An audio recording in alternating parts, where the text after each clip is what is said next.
Parce que nous sommes dans la situation où les deux hommes les plus puissants du monde, les deux présidents des deux plus grandes puissances mondiales, que sont les États-Unis et la Russie, sont aux mains des Loubavitch.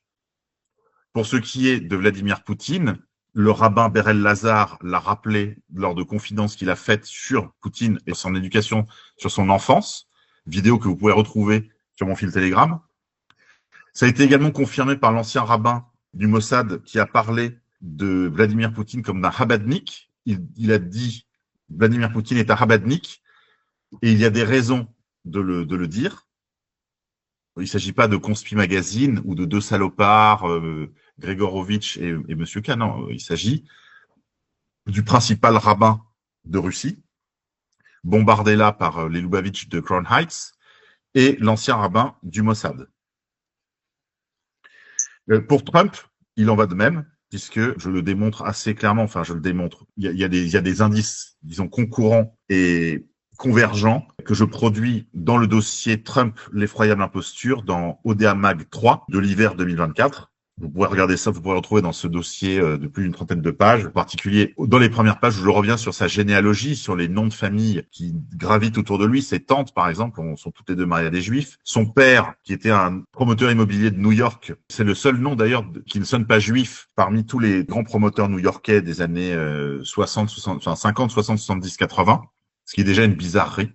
D'autre part, c'est une bizarrerie qui s'explique par le fait que justement, elle est pour ainsi dire inexistante, puisqu'en fait, les gens qui ont grandi à Trump Village, qui a été un projet immobilier construit entièrement par le père de Donald Trump et dans lequel il vivait, dans le Queens, eh bien, à Trump Village, tous les gens qui étaient là regardaient les Trump comme des juifs cachés, et Trump Village est devenu un dépotoir à réfugiés russes soviétiques dans le cours des années 50 et 60.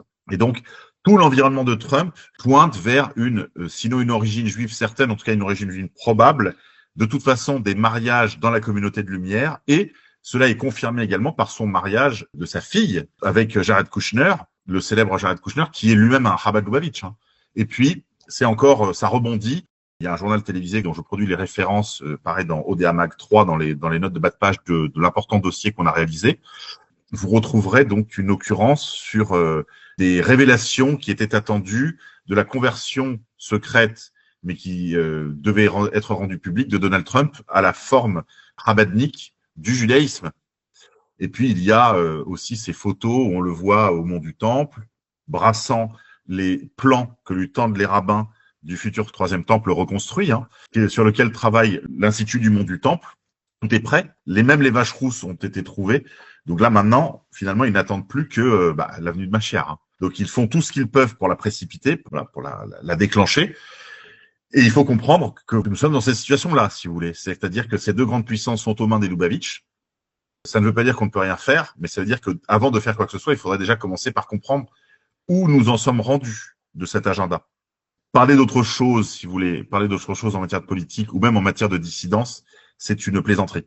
C'est une plaisanterie parce que, à partir du moment où ces deux puissances sont sinon aux mains, ou en tout cas ont l'oreille, les Loubavitch ont l'oreille de ces deux présidents, ils peuvent, par exemple, coproduire une guerre comme celle qui se trame en Ukraine depuis plus de 3 ans maintenant. Vous voyez?